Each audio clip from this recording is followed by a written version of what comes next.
Hi, everyone. Thank you for joining me today. My name is Becca McGuire, and I'm the Outreach Specialist with the WCA.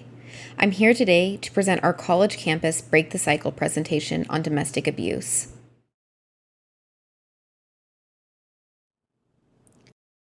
Here's our agenda for what we'll be covering today, but before we begin, I'd like to go over some general agreements. First, we recognize that our topic and issue area that we cover can be tough for some because we know that this issue has affected a lot of people. If emotions come up for you, please feel free to take a break from the presentation and take care of yourself. We want to make sure that this is a safe and comfortable environment for everyone. Second, we practice confidentiality in everything that we do, and we invite you to do the same. What is shared in the group stays in the group. If you do decide to share, please do not use any identifying information. Here is what we'll be discussing today in the presentation.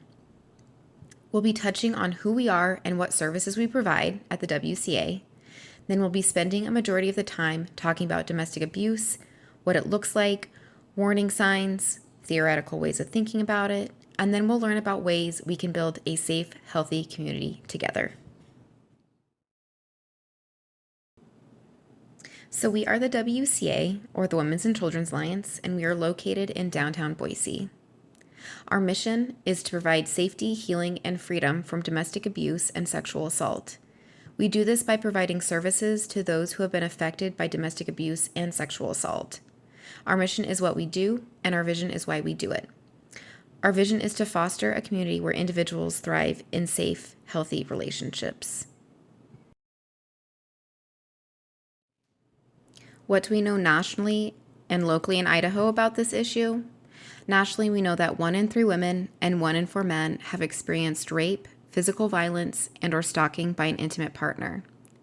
Nearly half of both men and women in the U.S. have experienced psychological aggression, which is also known as mental abuse or verbal abuse, by an intimate partner in their lifetime.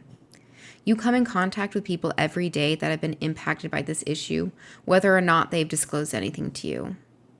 And lastly, I want to talk to you about our own community here in Boise and Ada County. People tend to think this really isn't a big issue or that it doesn't happen here in our community, but we know that's not the case.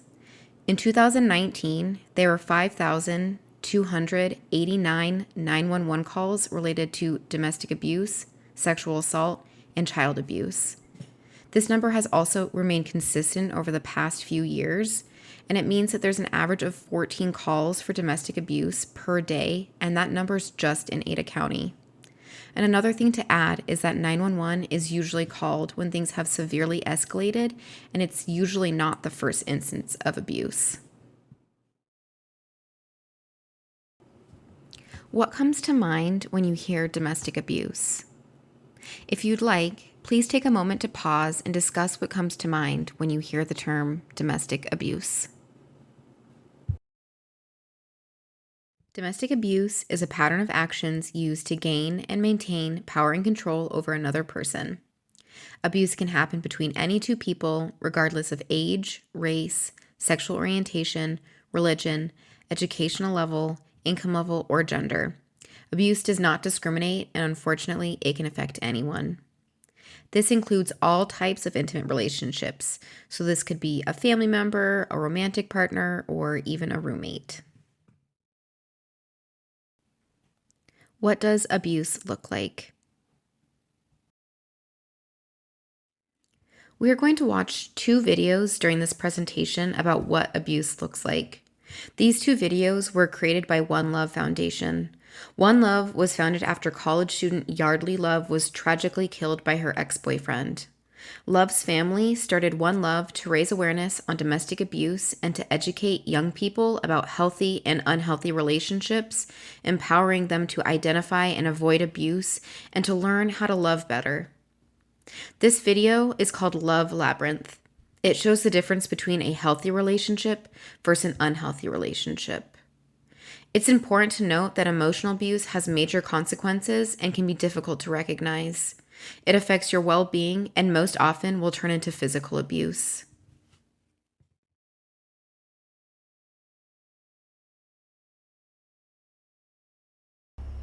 How late? 12, maybe 1. 12. Okay. All right, I guess just call me when you get home. Okay.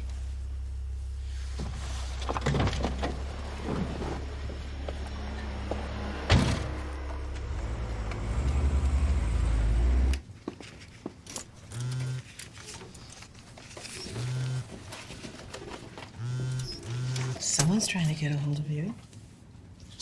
Yeah.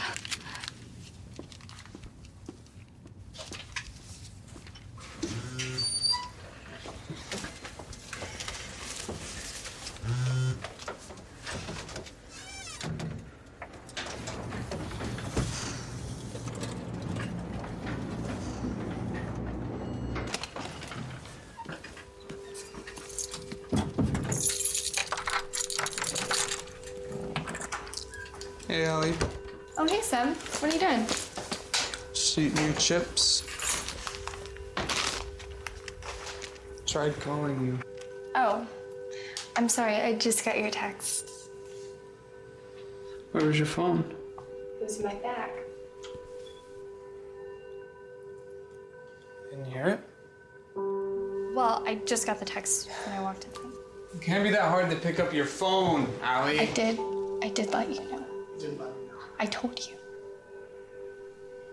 I told you I was gonna be out with Katie. Was it just Katie? You're just having too much of a good time with Katie? I'm worried about where you are, and all you reply back is, I'm busy. I should have picked it up. It's your I'm sorry. phone! You always have your phone! Know what I mean? Yeah? Why didn't you look in your bag? Seb, I told you. Didn't you hear it buzzing in your bag? I don't understand. Seb, you're not listening. I didn't have my phone. It was in my bag. What does that matter? If it was in your bag? Seb, I told you I didn't hear it. How did you not hear your phone, Allie? I already answered that question. You know how easy it is to pick up...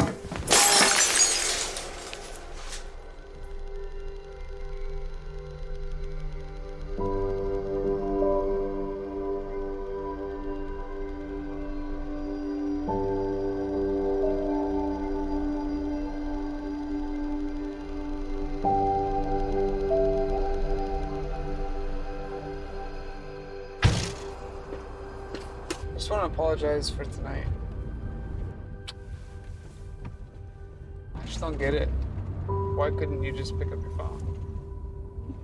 I told you. You're overreacting, Seb. Allie, I'm not overreacting, okay? Yeah, it's not that big a deal. It is a big deal. That's the problem. It doesn't make sense! Allie, that doesn't make sense! I'm so sorry. It'll never happen again. I'm so sorry. Hey.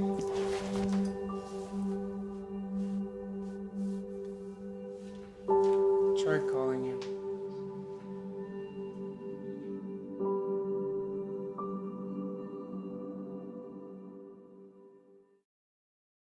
The next two slides we're going to go over have some warning signs that might not be obvious signs of abuse. A majority of these warning signs are on the power and control wheel, but a few of them are not. So first we're going to start off with isolation from friends and family. So here we're talking about two different kinds of isolation. The first form is physical isolation, which is very much so a reality in Idaho, especially rural Idaho.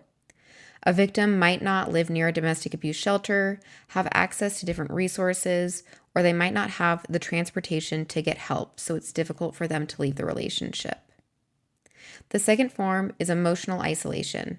An example of this could be that the abuser controls who the victim talks to and that they won't allow the victim to see their friends or family. And over time, those relationships are severed, so when the victim wants to leave the relationship, they feel as if they have no one to turn to. Next, we have put-downs and name-calling. Put-downs and name-calling is something the abuser does to the victim to make them feel bad about themselves or any way smaller than the abuser. The abuser could play this off as a joke or say that the victim is being too sensitive. This is anything the abuser knows that they can say that will make the victim feel bad. Threatening suicide or self-harm. So this is something that we typically see in younger groups, usually under the age of 24, but it can be seen in any relationship.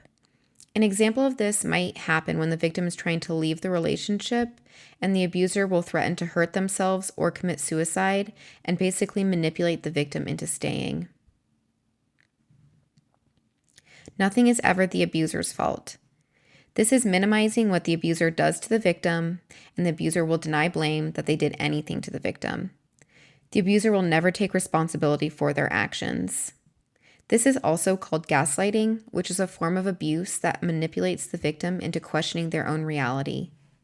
An example of this would be the abuser pretending to forget what really happened or denies promises to the victim and saying things like, "You're just making things up," or "I don't know what you're talking about." Last on this slide, we have threats of outing. So when we're talking about outing someone, we're talking about the LGBTQIA community and the immigrant refugee community. With the LGBTQIA community, it is threatening to out someone on their gender identity or sexual orientation to friends, family, employers, or anyone they don't want knowing this information. With the immigrant and refugee community, it could be threatening deportation or destroying important legal documents. A big part of this is losing a sense of security.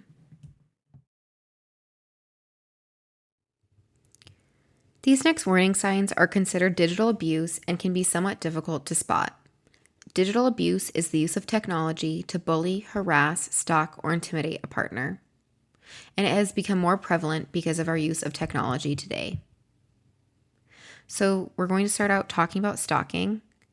There are two different types of stalking. There's physically following the victim wherever they go to know where they are at all times.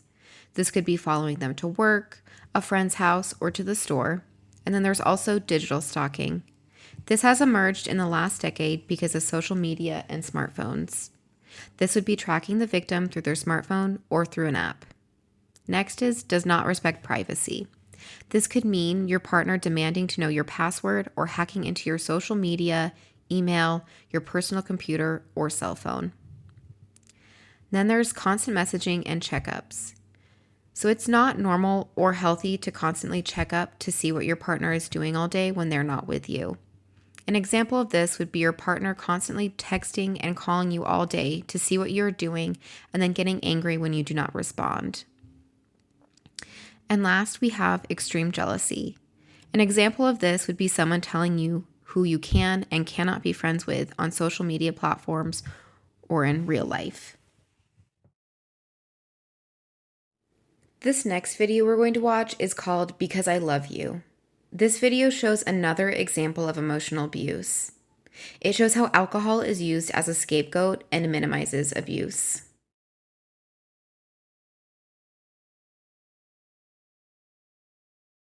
Because I love you?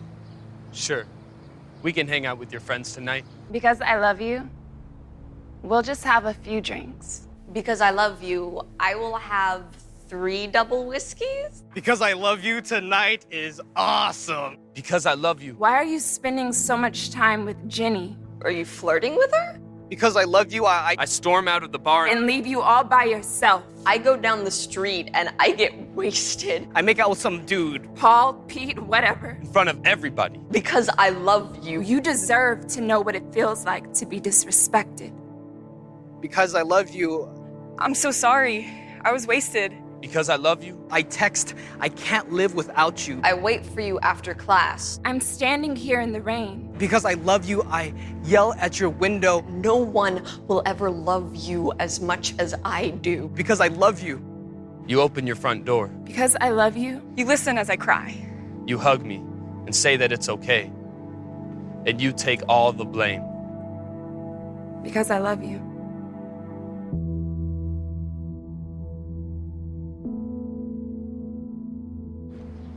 That's not love. Now that we've covered what these relationships look like, I want to go into how they get there. This is a theory-based tool called the cycle of violence, and it shows the pattern of abuse. It is not intended to be a roadmap or definitive of all abusive relationships. The cycle of violence starts out at the calm phase. At first, this is called the honeymoon stage. This is where you fall in love. It might be fast moving, but you start to develop trust and are able to really establish the relationship. It's important to note that there needs to be trust established prior to abuse. And during the calm stage, there might be some bouts of emotional and verbal abuse happening. But eventually, the calm phase turns into the tension building phase. Abuse starts to emerge. The victim feels like they're walking on eggshells, tension's building, fear starts to build. This is then followed by an explosion. There will be an intense episode of abuse. It could be physical or sexual abuse, but it could also be severe emotional and verbal abuse. The explosion is then followed by the I'm sorry phase. The abuser will apologize to the victim for the harm they caused in the explosion. Promises will be made like, I'll go to therapy, or I'll go to anger management, I'll work on this. The abuser will show over-the-top kindness to the victim, and there might be some extravagant gift giving. Eventually, the victim will accept the apology and hope that they follow through with their promises. But that is not the case in an abusive relationship. Unfortunately, the cycle starts all over again. And something we do see in abusive relationships as they progress is that there are two phases that stop. The first phase that stops is the I'm sorry phase, and the second phase that stops is the calm phase. The 4-phase cycle becomes only 2 phases, and it goes back and forth from tension building and explosions. Also, as the relationship progresses, the episodes of violence become more frequent and severe.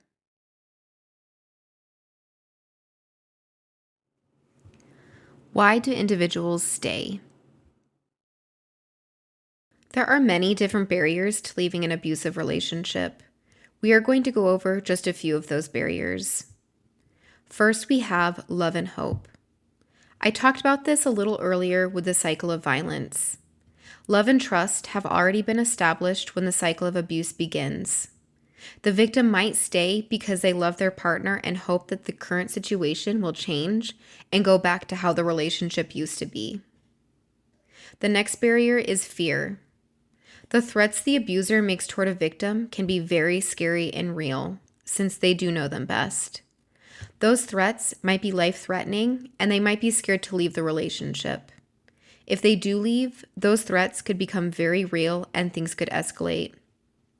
Something we do know is that when someone tries to leave a domestic abuse situation, the threat of violence increases dramatically in the 2 weeks after that person leaves the relationship.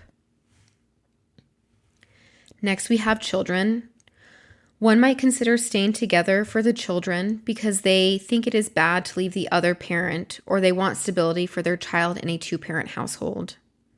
This could also be a difficult decision if the partner who is being abused does not have the financial means to support the child and does not want to leave the child with the abuser.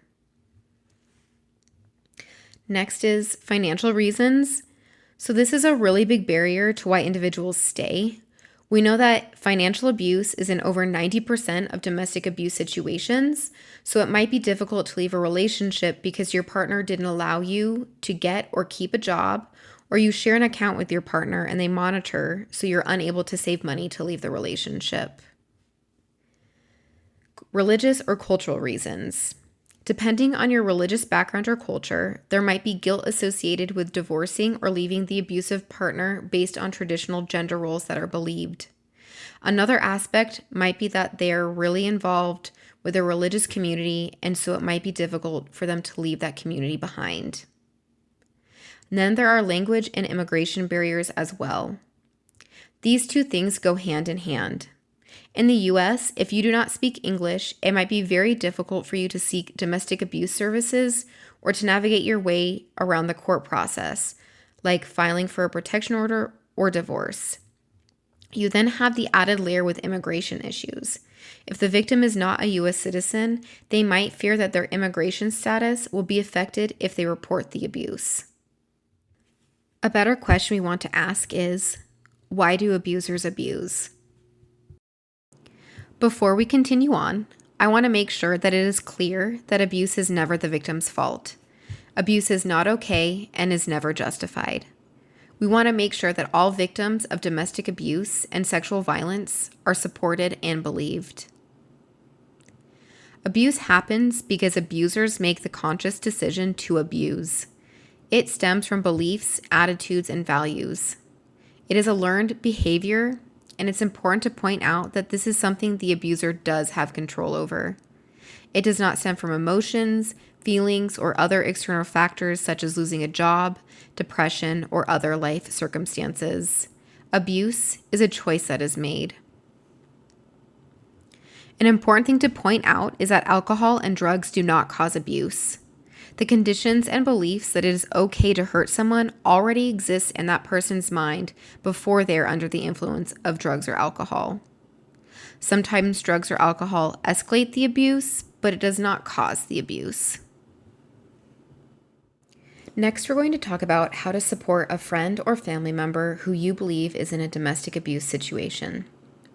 First thing you should do is believe them and let them know that you believe them. Victims and survivors of abuse are not always believed about their experiences or the abuse they're going through. It can be very validating for someone to be believed. Focus on your friend and not the abuser. Be there for your friend, listen to them, and give them the emotional support they need. We talked a lot about emotional isolation and that many victims face it in abusive situations, so it's very important to keep those lines of communication open with your friend or family member. Next, listen to your friend and let them make their own decisions about their situation. Keep in mind that they've had their power taken away from them, so making their own decisions is very important. Here are some more ways you can support your friend or family member. It can be really difficult watching your loved one in an abusive situation. We know that it takes 7 times on average for someone leaving the abusive relationship to fully leave. This might be challenging for you to watch your loved one go through, but maintaining support and giving them the tools and resources that they can use to get help is one of the best things that you can do. It's important to know that you do not have to have all the answers. You have not been trained to handle a situation like this. You're not a trained medical professional or a trained counselor, and you do not need to be to support your friend or family member. And something else that you can do is reach out to an agency like the WCA. You can call our 24-hour hotlines to ask for different resources to offer to your friend or family member. If throughout this presentation you're finding that some of the signs we've been talking about have resonated with you, know that there are many resources out there to get help, the WCA being just one of those resources that are available. If you're in immediate danger, call 911. The WCA does not have an emergency dispatch line, so if you call our hotlines, we will not be able to get a first responder out to you. At the WCA, all of our services are completely confidential and free. Here is a list of the services we provide at the WCA. I'm first going to go over our safety services. First, we have our 2 confidential 24-hour hotlines that are answered by our trained client advocates. One hotline is for domestic abuse, and the other hotline is for sexual assault. Anyone can call those numbers at any time if they or someone they know needs help. Next, we have our 2 secure shelters. Both our emergency and transitional shelters are 120 days and are in confidential locations with round-the-clock staff assistance. The shelters have private rooms and common living facilities for women and children who are fleeing domestic abuse and sexual assault. Safety planning is also another service we offer. This is a one-on-one meeting with trained WCA personnel. It's an individualized safety plan depending on a person's situation. An example of that might be that if a physical altercation happens, to try to stay out of the bathroom or kitchen because they have the most hard surfaces and sharp objects in them. Another aspect of that plan could be to pack an overnight bag and leave it with someone you trust, with 1 to 2 days of clothes, a small amount of cash, and any important documents you might need. Next is court advocacy. Our trained court advocates help with filling out petitions, provide an educational orientation on the protection order process, and offer support during the court process. Additional services include court accompaniment to civil or criminal proceedings and legal referrals. Next, I'm going to talk to you about our healing services. We have master-level therapists that provide therapy services to adult and child victims of emotional and physical abuse, rape, and sexual assault. Men, women, and children can access these services. We also have 2 support groups that meet weekly. We have Circle of Support on Tuesday evenings for survivors of sexual assault, and WRAP Support Group for survivors of domestic abuse, which is on Wednesday evenings. These groups are free and open to adult female survivors. They're also open to the public, so you do not need to be a residential client of the WCA to come to the support groups. With our freedom services, we have case management, financial empowerment, and life skills classes. All of these services help our clients become as successful as possible when they leave the shelter. Our case managers assist clients in setting and meeting needs and goals such as housing and employment. They work one-on-one with clients to identify their strengths and barriers in order to develop a plan to achieve their goals. Our financial empowerment course provides participants with the resources and coaching necessary to gain economic independence. Our financial empowerment manager also has workshops for teens that teaches them skills on how to save for college, how to establish credit, and planning for bills and living expenses after high school. Our life skills classes are only offered to residential clients that are staying at our shelter. It's an educational group that meets weekly to discuss topics such as wellness, nutrition, job interviewing, finances, budgeting, and more. After this presentation, I think it can be a little overwhelming with a feeling of, what can I do? How can I help my community? There are a few different things that you can do as an individual. You can help change the culture in our community by speaking up when you hear harmful language. An example of this could be a rape joke or domestic abuse joke. I think not laughing at the joke is speaking up, but also maybe saying in a neutral way, hey, I know someone who's experienced that and it was awful. I don't find that funny. The next thing is pretty simple. Just support survivors by believing their stories. We can work to create a world where everyone knows abuse is not okay and it is never the victim's fault. Next, you can promote healthy relationships and boundaries in every relationship in your life. This means using positive communication skills to make sure everyone feels they are heard and respected. Last, and one of my favorite things, is to carry a shoe card. They're one of our key outreach materials. They have important resources on it like our 2 24-hour hotlines, some signs of an abusive relationship, a basic safety plan, and other community and national resources. Shoe cards are nice to have because they are small and can fit in your shoe, hence why we call them shoe cards. You can grab one for yourself if you need the resources, grab some for a friend or family member, or even grab a few so you can put them around town or hand one out to someone if you see something happening that makes you a little worried for them. So we have reached the end of our Break the Cycle presentation. Here we have our main business line, our 2 24-hour hotlines, our website, and our email. If you have any questions or would like to order shoe cards, please reach out to us on our information email. Thank you so much for joining us today.